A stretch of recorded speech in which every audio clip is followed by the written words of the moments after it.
All right, everybody. It is 2:30 here Central Time, so we're going to go ahead and get started. So thank you, everybody that's joined. I know we're still going to have some more people jump in as we get going, but we'll let them catch up as they jump in. So I see a lot of familiar faces or names anyway, since we can't see any of you. So a lot of people returning from some of our previous webinars. So thank you all so much for joining us again. You coming back lets us know that we might be doing something right here. So I appreciate all of your support. For those of you that are brand new and have not met us before or joined us on any of these webinars, let me start by introducing myself. My name is Matt Garcia. I am co-owner of Maker Maven along with my wife, Jamie. She's hiding somewhere in the chat here as well, so you might see her pop in a few times. So we started Maker Maven back in April of 2016 to help our educators bring STEM and maker culture into their campuses. At the time, there were a lot of people, a lot of great companies like Strawbees that were, just getting started in education, and we all kind of grew together. So I know that they were one of the first partners that we ever reached out to, and we've been working together pretty much since day one. So it's been a fun journey for us. I'd also like to introduce Brianna Kua. She's in here helping us. She's going to be helping us moderate today. She's our Director of Marketing and Brand Communications for Maker Maven. So if you see any of those awesome STEM challenges that we put out monthly, the great social media posts, if you get our newsletter, Brianna's got her hand in all of that. So we can't thank her enough for getting our name and our message out there and coming up with some great content as well.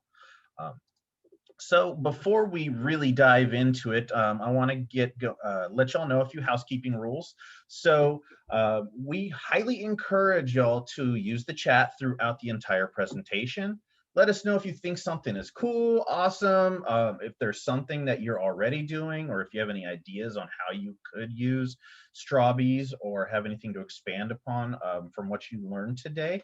Feel free to throw it in the chat. If you have any questions that we feel can be answered in the moment, we'll bring them up and try to answer them as they come up. But we also have a question and answer section as well that you can pop your questions into there, and then we're going to take some time after the main part of the presentation to answer those questions a little bit more in depth. So please don't be shy. You never know the answer to a question that unless you ask, basically. So ask your questions. We'll do our best to answer all of them. And we are going to be doing some fun giveaways as well. We're going to be picking 2 winners from our session today, from our attendees, and they're going to be for the brand new Strawbees STEAM student sets. So we're going to have 2 winners, one that could win 1 apiece.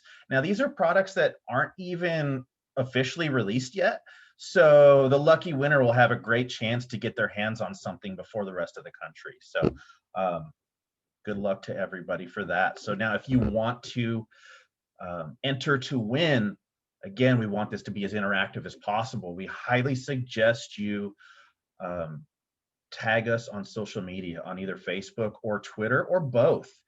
So Brianna is going to be here on the back end monitoring all of our social media and conversing with you on there. So make sure you tag us at Maker_Maven, and then also tag Strawbees, and that's at Strawbees on Twitter. So we're really going to be looking for a lot of engagement in the chat and on social media. And the more social media engagements we get, we're going to be putting the names for everybody that is active on social media into a random number generator type of thing. And we're going to select a winner at random. So we hope everybody gets involved with that. We're really excited to be able to give a couple of these great prizes away thanks to Strawbees. All right, so now that we've kind of got that, those little housekeeping rules out of the way, I would love to welcome Joakim. Did I say that right? Perfectly, I would say. Good practice yet today.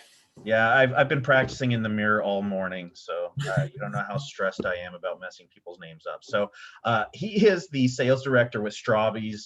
We've been working with him for a very long time, and everybody at the whole Strawbees team. So we're really excited that he's able to join us today. As you can see from behind him, it's pretty dark there. He's visiting us from Norway today. So I think we're running about 9:30 p.m. there. Is that right? It's right. It's right. But we're getting used to it here now. It's soon to be eternal darkness here in Norway. So I'm still getting some hours of sunshine each day. But if I can get like 1 or 2 hours each day, I'm happy. But right now it's very dark. That's true. All right, perfect. Yeah, so we'll go ahead and let you get started. So I'm go ahead and take my screen off there so you can start showing everything that you brought for us today. Perfect, perfect. So I'm going into a presentation right now. So first of all, hello everybody. Super excited to meet you all. I am Joakim Larsson. Thrilled to be here, as we already discussed. I'm sitting in my home office in Norway, very alone. So it's super excited just to, hopefully get a lot of questions. I don't see you, but hopefully a lot of questions, which will be fun. I'm used to travel around the world, having these kind of talks, and just having the chance to meet teachers and educators from all parts of the globe is just fun and amazing. But right now we're in this situation with COVID, which makes us needing to adapt to the situation, being of course even more digital, having these kind of webinars, which I'm getting more and more used to, but it's a lot of practice and a very different way to communicate because it's very single-handed. So just pop in with questions as much as you want. And let's try to, I want you to have something to bring with you after this webinar. That's the most important thing for me. So don't be shy, just release any questions you have. And Brienne, if you want to pop in with any questions to me as well, please do so as well. If you get questions that you feel you need to get answered right away. Got it. So, who am I? My name is Joakim Larsson. As I said, I'm performing workshops and keynotes all around the world, working with sales with Strawbees, which is one of the most fun and engaging works that you can have, because you're working with something that engages children of all ages. I see myself as a very, very old child, but that's just fun because working with these kind of creative materials, really embraces that part of you. I would say I'm a motivator. I love to get people around me to grow and perform and getting at their best. It's fantastic to just get students to build up confidence in him or herself and let them be able to change the world. Also, professional athlete, as I might have said. I play a sport called handball, as you can see here in the picture, which is a mix of basketball, American football maybe, and rugby or something like that. It's about throwing the ball in the goal of the other opponent, and it's a lot of physical contact in between.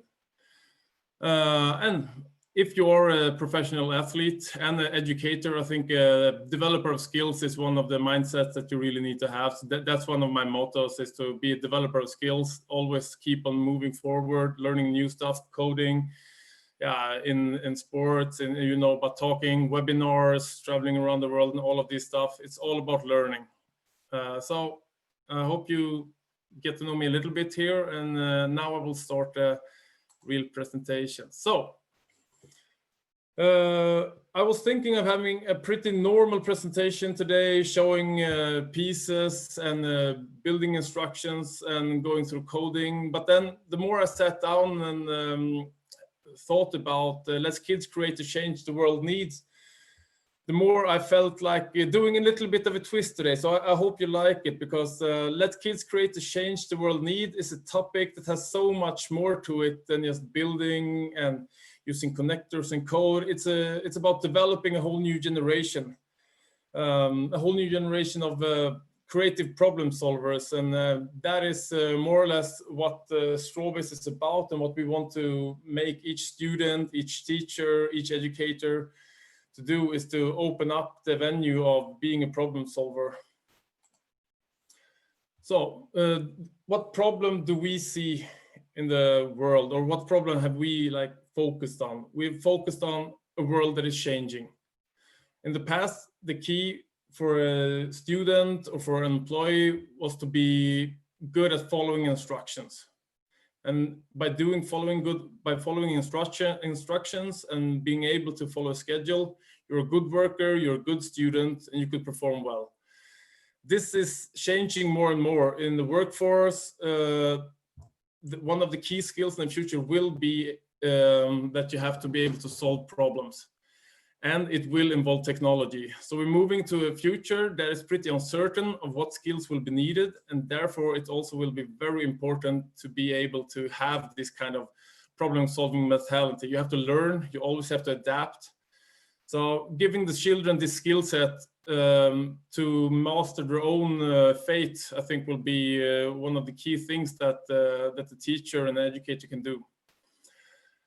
For me personally, I wish I had the tool like Strawbees when I was young, because being able to apply the theory in practice of what my thoughts were, what I wanted to invent, and really have an endless possibility of solutions to what you can do, and that would have been a dream of mine. And that's also why I'm burning so much for these companies, because I really think this material in the hands of all children will just make them so confident in themselves, and just making them realize what's possible in the world. And also, we need to make it easy for teachers to code, because coding is becoming more and more mandatory all around the world. And more than 70% of all teachers are not comfortable with teaching code. So this is a problem that we're really trying to solve right now with better inclusion and better preparation for teachers. But I will come to that later when I go through the coding platform that we have in the learning platform. So learning by doing, that's more or less what I learned when I was a child. You have to learn by doing, but learning by doing is not good enough anymore. One of the best ways that you can learn right now is learning by trying. You need to learn by trying, you need to learn by failing. And failing is being proven more and more right now is one of the best ways to move forward. And if you look at some old geniuses like Bach and Beethoven, for each masterpiece that they have written, they have more than 30 pieces that has failed and are not as good and are not even considered to be a masterpiece. But just to be able to continue and fail effectively and fail together and fail forward, that is what really is the great success of innovation. And by building this kind of empathy and feeling for what it is to fail, that failing is not something we need to stigmatize. It's not something static. It's something that makes us move forward. If we can fix that mindset and get that into each student, I really think we are on the first step of building something really, really cool. So what do we need to do? We need to create creative confidence. And creative confidence in each student is very, very important. Creative confidence is a term that was keyed by David Kelly from IDEO D School at Stanford University. And it means having creative confidence means believing in your ability to create change in the world around you. And this is also something that's really important, because you need to be able to create something, and you also need to be aware that you might have setbacks, and you will be probably faced with, people might be laughing at your ideas, and you need to learn how to handle that. And you really need a way to be in your safe space when doing this and trying to be a really confident creator. So we've been talking about skill sets. At the World Economic Forum in Davos at 2016, they always list 20 key skills that will be very, very useful, or the most useful for the next 10 years and beyond. And the top 3 this time is complex problem solving, critical thinking, and creativity. And as of today, I do not think, or we don't think that we're teaching this enough, because children of today are pretty unprepared when they come out into the real world, so to say. They come from school where they're pretty protected. They get to follow step-by-step instructions. But when they come out to the real world, they see that they need to solve problems. They need to think on their feet, and they need to be always engaging with the problem, and they need to be critical of information. So I really think having one solution where you can like have a little bit of everything could be very important. And I think, oh no, I lost it. I lost one thing here, sorry.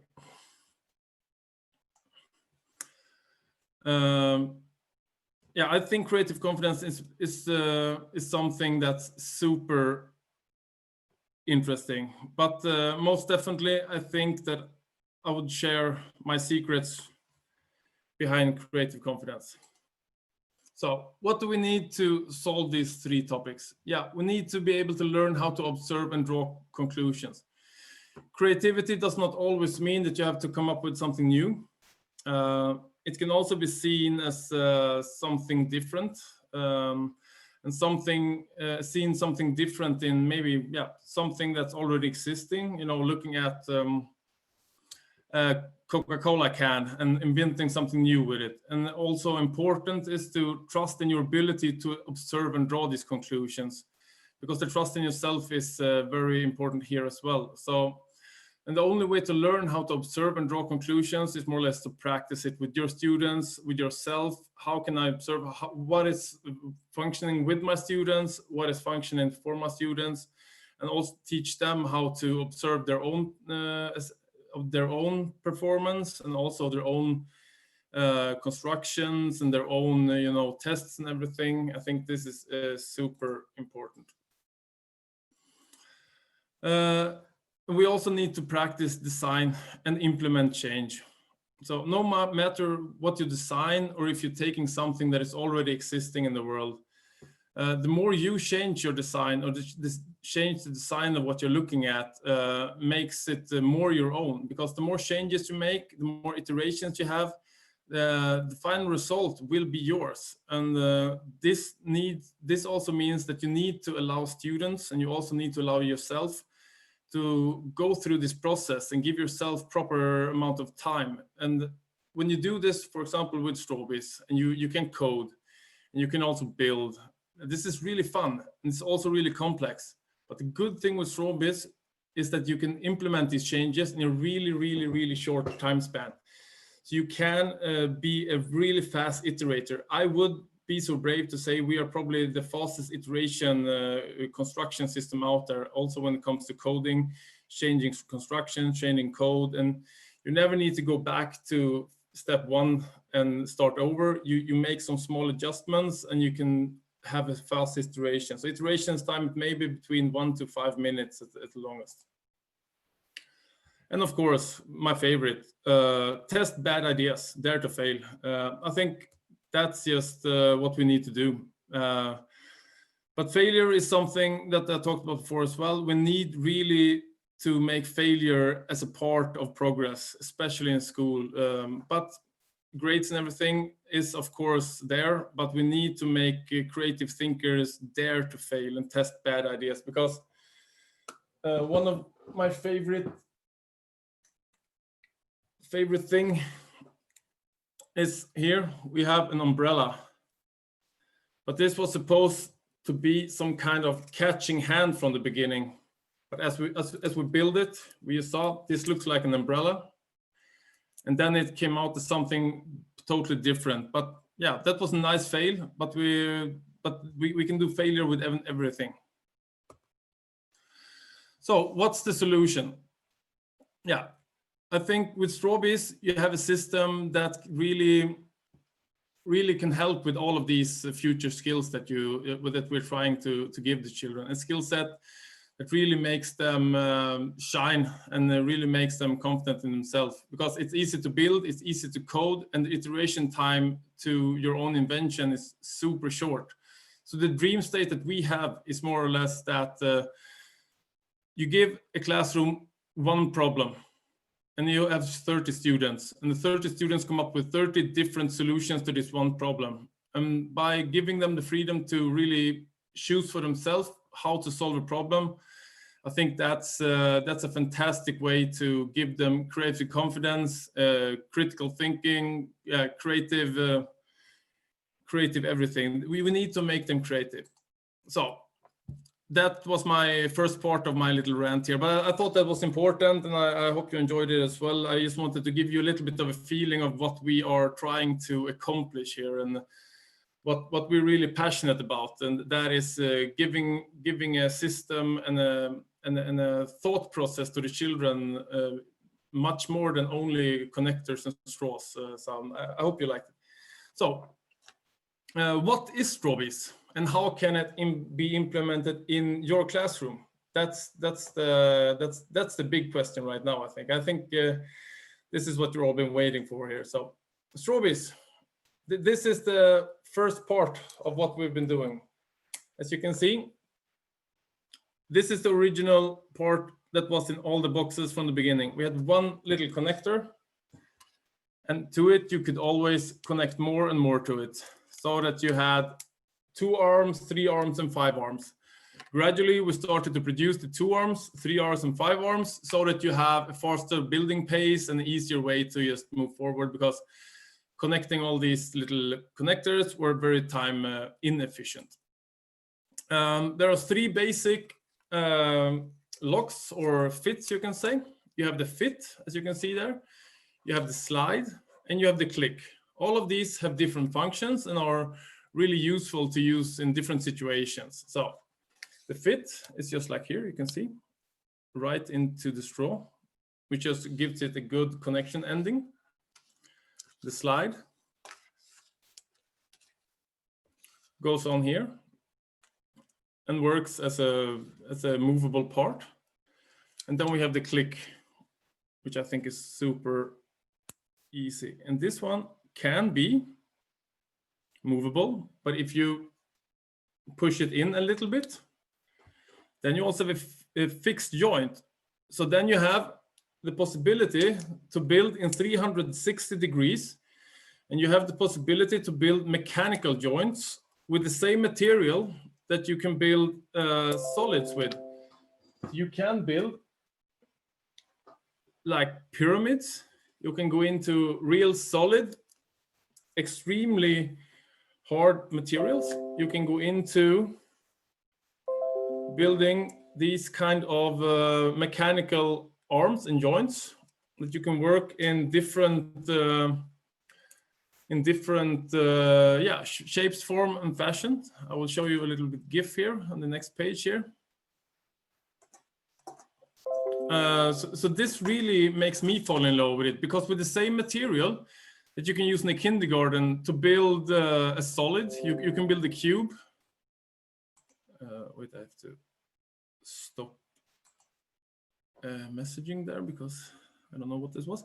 With the same material that you can build a cube or a pyramid in the kindergarten, you can start building really advanced, complex 3D mechanical robots at a high school level or grade 5 to 6. You can build easy robotics. And I think, using the same material, but just being more complex with your thinking and the way you teach it is something that's really unique, and also gives you the possibility to implement this material from early ages, up to, I would say 9th grade. We even have it in universities in Sweden and Finland. So there is no upper limit there as well. It's just imagination, as I said. But it's a fantastic way to have something that goes the whole spectrum of students. So, product overview. We have 3 different kinds of products right now. We have the STEAM School Kit product range, I would say, which is this here, that will be released in the US in about 1 month. And this one here is a fantastic thing to have in school. If you are familiar with Strawbees from before, you became a big box filled with connectors, filled with straws. Now we change this to having still a big box filled with connectors, filled with straws. Now the straws will come pre-cut, also to enhance the classroom experience, which makes the building much easier. It makes it faster. It also makes it much easier for you as a teacher to be able to give instructions and give the children a way to also, even though I don't like it, but it's good also to give instructions and give them the confidence to solve some problems. So this one here is much easier. Here are the connectors. So with this, Joakim, sorry to interrupt. Yeah. I think your screen might be frozen. I think we're all still only able to see your slide that has the top skills to succeed 2020 and beyond. Okay. Then that's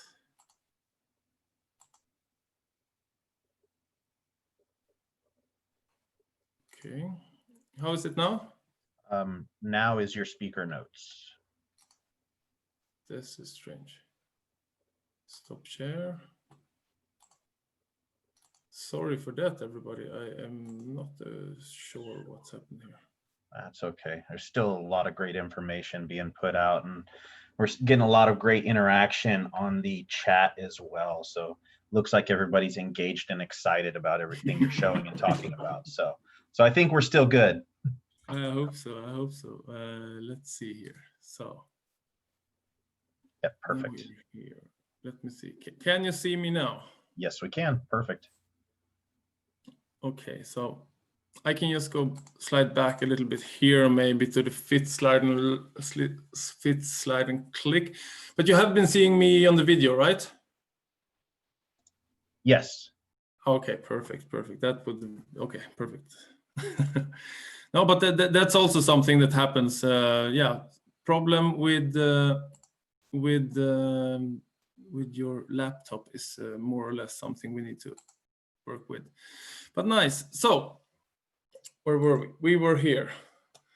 So here you can see on the picture, you can see the three different types of kits that we offer right now. It's a STEAM school kit, and there is also right now one that is available from now as well. That might be a little bit. That is really good because we have the. I can't say it's good, but we have the COVID situation, so we also have a smaller version of the STEAM school kit right now. That is called the STEAM Starter Kit, which is perfect for students at home, students in groups of 2, where they can either work alone or together as a group. Now we just need to get back a little bit in modus here, and then we have the Coding and Robotics School Kit, which is a 12-pack school kit with 12 QuirkBots. The QuirkBot is this little fellow here.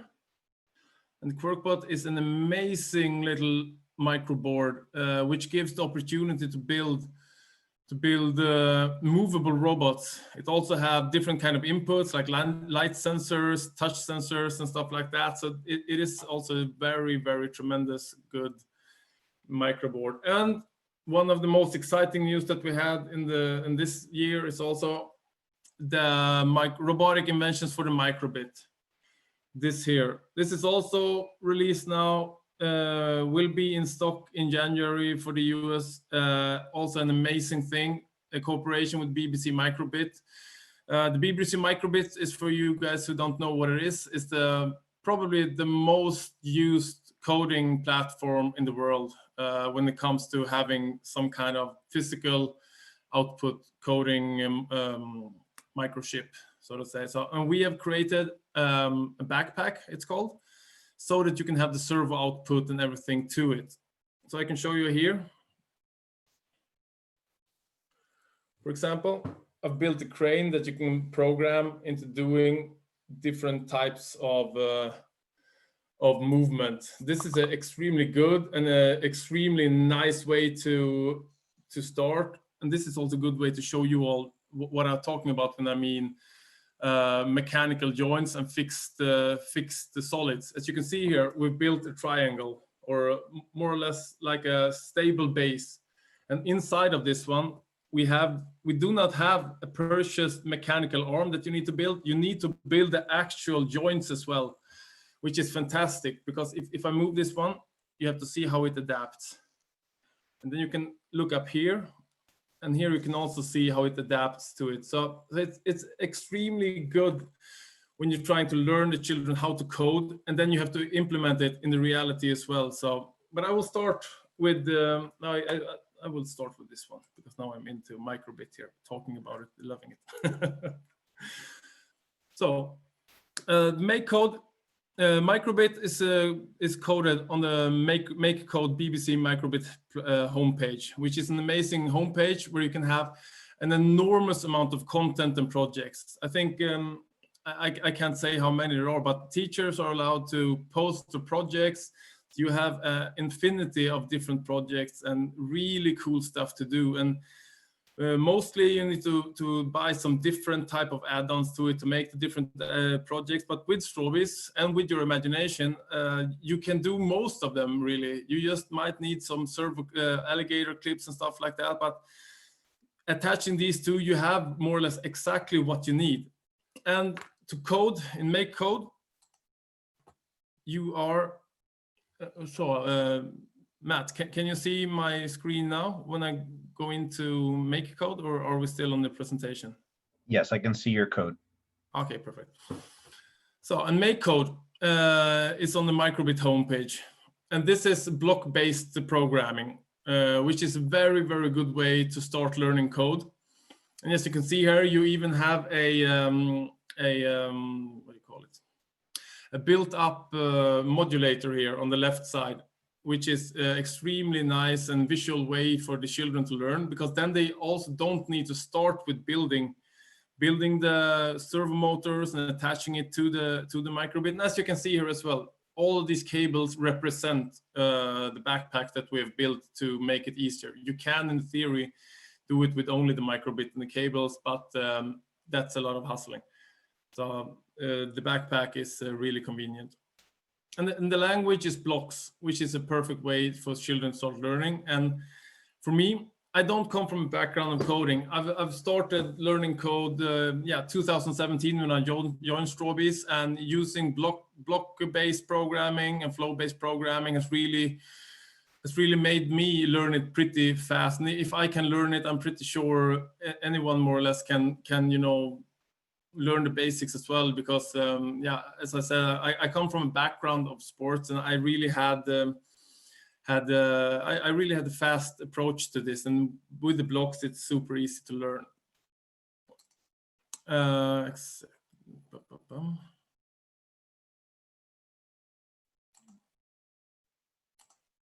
So let's see. So now we're at Strawbees.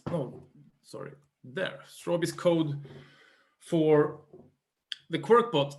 The QuirkBot is, I would say, it's one of my favorites when it comes to microcontrollers, because you can build movable stuff. And here you can see a simple pyramid. And this is one of my favorite things to do when I come out in the classroom and I'm able to work with children, is to make movable objects and just let them have a blast.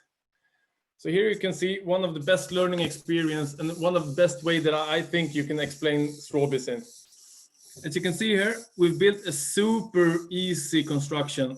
Just a pyramid with a QuirkBot on top and a movable arm. So now we want to make this one walk. So I'm going to put him down here and make him walk. Now this was a failure for me, because I wanted him to fall down. This was way too good. I wanted to have a learning experience, but I think I might have built the best walker of all time. This is crazy. Look how long that leg is. Normally he just jumps apart, but this is great. Cool. No, but this is a part of learning experience. I'm not really sure why it did not flip over, because normally this one flips over all the time. That one I have to examine more. But what's cool about Strawbees is you can build stuff that moves. You can build stuff that reacts to light. You can build stuff that reacts to touch. And you can build instruments. You can build whatever you want to build with both microbit and our QuirkBot. With the QuirkBot, you have the Pro that you have more lightweight materials, so you can make it move. With the Microbit, you have a little bit more computing power, some more sensors, some more options when it comes to what you're able to program. And how do we code with Strawbees? Yeah, we also have the block program that you can also have when you're working with Microbit. We have our own version there of this blockly scratch type of code. We also have a flow program that is really easy to use, and we have a text program. And I really think having these 3 languages is a great way for children also to understand that coding is a tool. Coding is not something that's really hard and somebody made it up 100 years ago and it's set in stone. Coding is a tool to be able to fulfill your project. Yeah, you might need to think of which language will I use and how can I use it, what benefits does flow have, what benefits does block have, what benefits does text have. It's just like, will I use a hammer, a saw, or a sledgehammer? What is the best thing for me? So now I'm just going to show you here really fast how this little one here is coded. Just to give you a little bit of a look on the flow programming, because if you're interested here, I'm pretty sure you've seen block programming in the past. So I'm just going to show you really fast here how to program this type of movement. As you can see, it goes in a wave-like pattern. And that is here. Here you can select the type of pulse that you want to have. And we have the sine wave, which is a really nice wave because it goes calm up and down. It doesn't go up, down, up, down. So I like the sine wave because you can also have the triangle, which is more maybe if you program in blockly scratch, you will more get that, or you will have to start doing code with the P and stuff like that to get a nice sinus wave. And what I do more or less here is to have this sinus wave, send the signal of the sinus wave. Oh, turn this off. Here, the length of the sinus wave is now 1 second, and we send it to position, which means the sinus wave will take 1 second to go up and down. And that means that the servo motor will take 1 second to go down and then 1 second go up. And then you also have to choose the place of which the servo output is. And this is a little trick that I wish I've learned a little bit earlier as well. Is always be aware of the black point on the back side, because that's the ground. Always have the black cable on ground when you code. It goes for the microbit as well. Always locate the ground, and you will save yourself a couple of hours of troubleshooting some different stuff, because the ground is very easy, but easy to forget. So, but it's a good thing to have. Yeah, and then text coding. I will go back again here. Oh, sorry.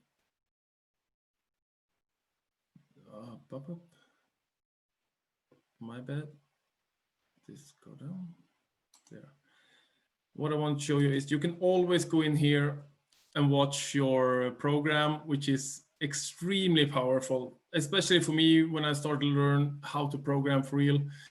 Is this way of going in here, looking at the different wave, min, max, everything, and then you go out here and you start changing minimum to 0.83, and you go in here, and then you see 0.39, and then you see here it changed here. So you can go back and forward, and the more curious, this will also spike curiosity in the students, because then they start to know what did I actually do, and how can I actually do this in the future, and when I start programming, what did I change? And the more complex a program is, the more fun it is to go in and look what one change can do.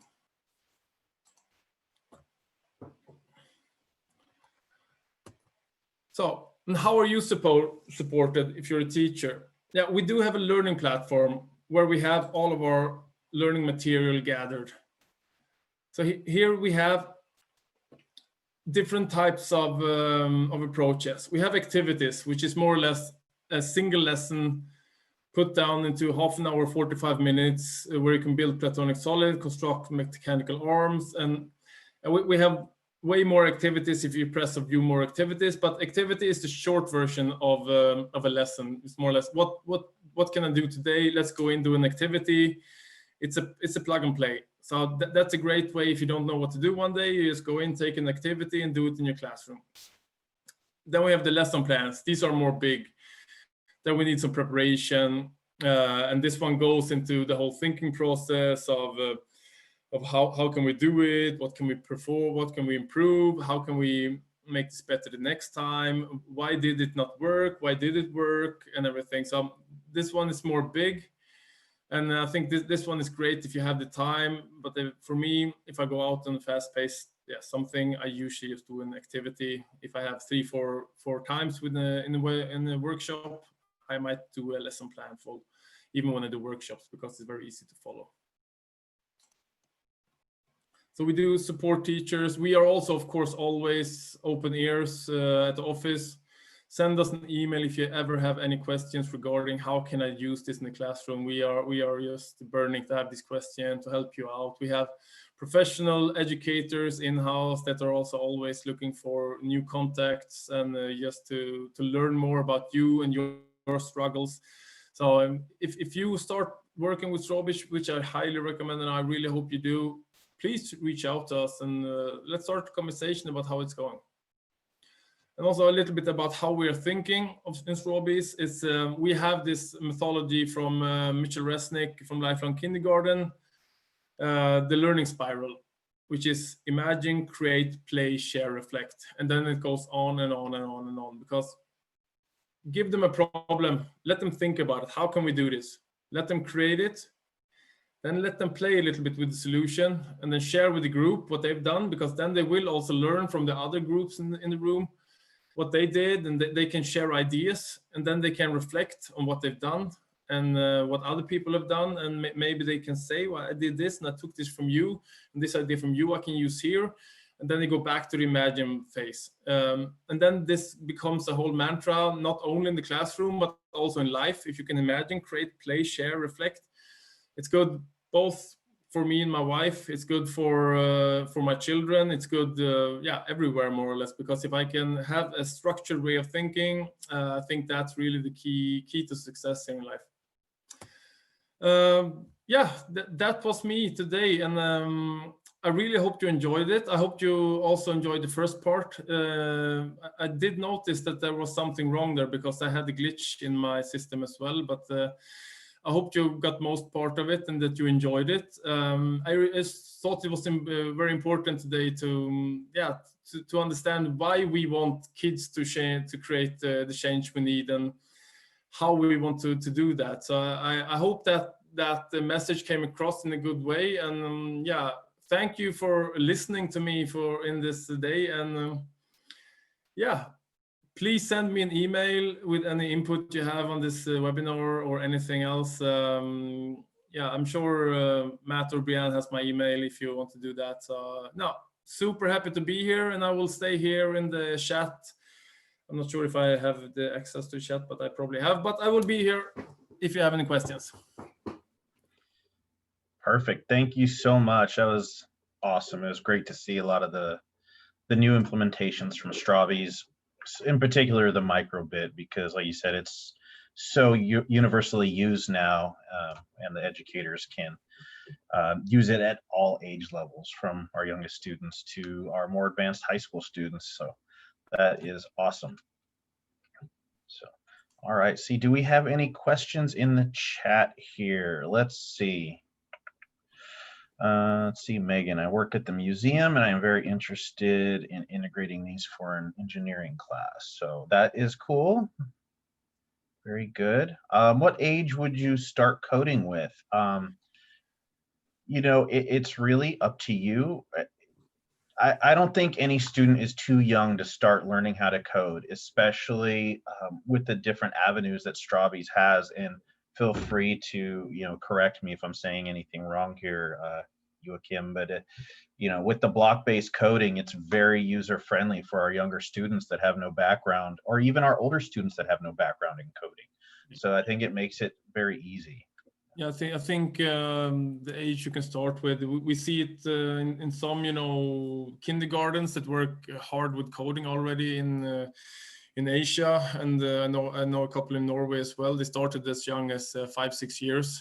of course with a lot of support, but we normally recommend it from the age of 8 or 9. Probably it's a good age to start. Easy, no pressure, you know, let them play around with it.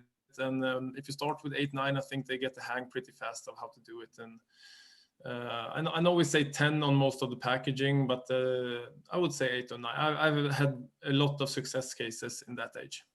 Yeah, very good. And Jacqueline, I hope I'm saying your name correctly. She's wondering if there's any way to use the Strawbees with the Hour of Code. Yes, we are doing a project together with Hour of Code. So I'm pretty sure. Please send me also, you can send me an email afterwards, because I know my our marketing manager is organizing that. I'm not 100% sure exactly what we're going to do there, but I would love to give you any ideas or help you to do that. No worries. I know we're doing something with Hour of Code, so yeah, you can do something with it. Yes. Very good. And I'm going to go ahead and pop your email in the chat as well in case anybody Please has do. any questions. So let's see here. Make sure I get it. There we go. All right. And Megan is asking, the materials seem reusable. Can kids make something, take it apart, and then make something else? Yes, I think that's one of the biggest strengths right now, especially now with the new pre-cut system, is that it's extremely light, extremely easy to build, and then also extremely easy to take apart. So the assembly time and also the disassembly time is short, and the material is sturdy. Of course, if you stress test it to its limit, it will break, but that's also part of the learning process. If you're building something, for example, a bridge, we want them to be able to stress test it to see the actual forces working on the material. So it is a reusable material for a long time, and it is reusable.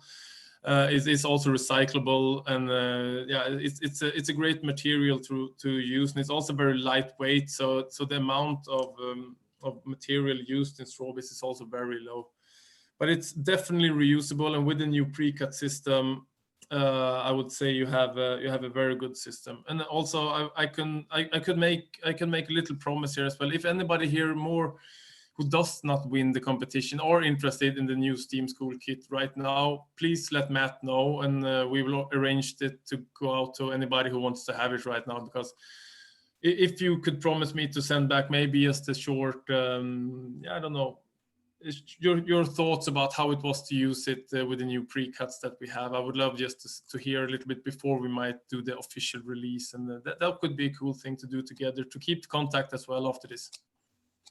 Yeah, definitely. I think that's a great idea to get a little user feedback and see how our educators are able to use them. Yeah. Perfect. And since you did bring up the winners, we do have 2 winners to announce. So first winner is, I hope I'm saying these names correctly, Paige Bestoff is the winner of the first Steam Starter Kit. And then we have Lori Yeager for the second. So congratulations, both of you. We're excited to be able to get these out for you. We look forward to seeing and hearing what you're doing with these new Strawbees kits. You know, and tag us on social media and Strawbees. Let us know what you're doing. Let us know what you think. Shoot Joakim and myself an email and let us know what you're doing, what you think is so great about them, and we would love to pass that information on. So I'm going to put my email in the chat for our winners. So if you'll just send me a quick email with your shipping information, we'll be sure to get these out to you this week. So congratulations, both of you. Yeah, congratulations. All right. Do we have any other questions at this time? See, it looks like we've got about a little under 10 minutes left. So if you have questions, shout them out there. Carrie says, thank you for the presentation. Thank you, Carrie. Thank you.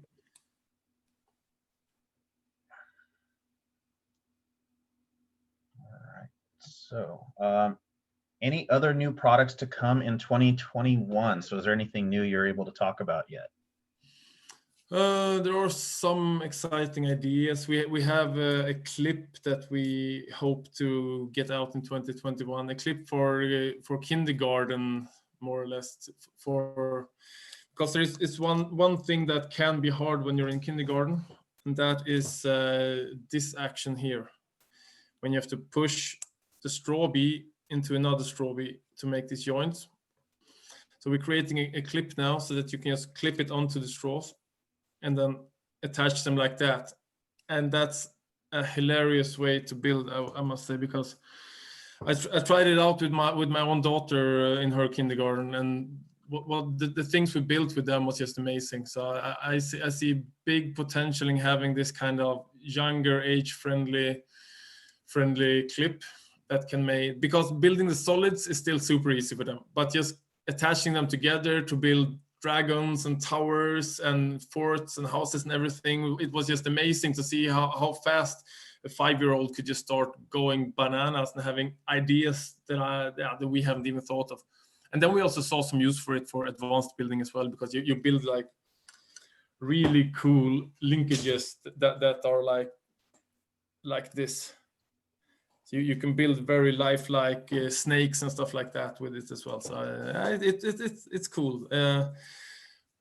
I don't want to share other things because they're not decided yet, I would say. Yeah, perfect. Well, it was worth a shot. You never know until you ask. So, yeah. All right, perfect. So I don't really see any other questions. There's a good comment there by Megan. I love how what children are capable of is the center of what you do. So that is, yep, that's definitely a good point to take away from this. All right, so I'm going to go ahead and proceed. So if y'all have any more questions, go ahead and pop them in there. I don't mind stopping what I'm doing to get some more of your questions answered. So again, I want to say thank you so much, Joakim, for joining us today. Taking the time out of your evening, I know it's getting fairly late for you over there, to show our attendees all the great things they can do with Strawbees and the new things to come. So we can't thank you enough for joining us, and it's been so great working with you over these past few years. No, thank you also. It's been fun, you know, in these times we all have to support each other, and this is just for me, this is not work, you know, being here talking to you guys. It's just fun, and I really hope, as I said in the beginning, that everybody got something they can take with them and use in the future. If I manage to do that, then I'm super happy here. So thank you. So y'all, if y'all haven't done it already throughout the chat, I know we had, or throughout the session, I know we had a lot of activity on social media. Thank y'all so much for the interactions in the chat, on social media, and staying engaged. I know these are engaging topics to cover, and we're all excited to be able to share these with you on a weekly basis and to bring on great guests like Joakim here. There's 3 things that I kind of want to go over that Joakim covered earlier. So with Strawbees, you know, the ability to learn creatively is phenomenal. So the students are not stuck strictly with a blueprint. They can openly create their own static structures and then add some mechanical components to it, and then even add those coding components to it. The resources for the educators are fantastic. I know Brianna popped the link in the chat for the Learning Center earlier, and then physical computing with Strawbees as well. So it's a great way to get all those different types of learners engaged. So those students that definitely love to build more than read or do on a device, they can get the best of both worlds there. So we're really excited to be able to show all of that. Again, thank you so much for joining us. We're definitely always here to help you. So whether you're looking to source new materials for your campus, for your library, for your family nights, or even to help engage your students from a distance, if you're hybrid or distance learning still, we're able to help you in all those different aspects. So we're always available, so you can reach out to us a few different ways. You can always go to our website at www.makermaven.net. You can shoot us an email at orders@makermaven.net if you're looking for any quotes or to place an order. general questions or anything else, you can shoot us an email to info@makermaven.net. I did put my personal email in the chat earlier as well, so please don't hesitate to drop me a line if you have any questions. Then you can also call us Monday through Friday from 9 a.m. to 5 p.m. Central Time at 877-MAKER-75. That's 877-625-3775. Be sure to visit our website, check out our new shop page. We're doing some good things, trying to transition to a lot more resource friendly and make it the shopping experience a little bit more friendly for you as well. So something new that we're able to do is you're able to go on, build your own cart, and then request your own quotes from our new shop page. So you can build your cart, hit request a quote, and then within 24 hours, you will have an official quote in your inbox. So don't hesitate to give that a try as well. And if you have your device on hand right now, whether it's a tablet, your smartphone, there's a little QR corner there at the bottom right hand of your screen. Go ahead and scan that. That'll take you to our digital catalog. So this is a great way to keep up with all of the new products that we're carrying. If something goes on sale or if we're having any special bundles or anything like that, we try to update that live. So it's our digital catalogs built into a Google Slide. So it's compatible with any browser that you may have on your device.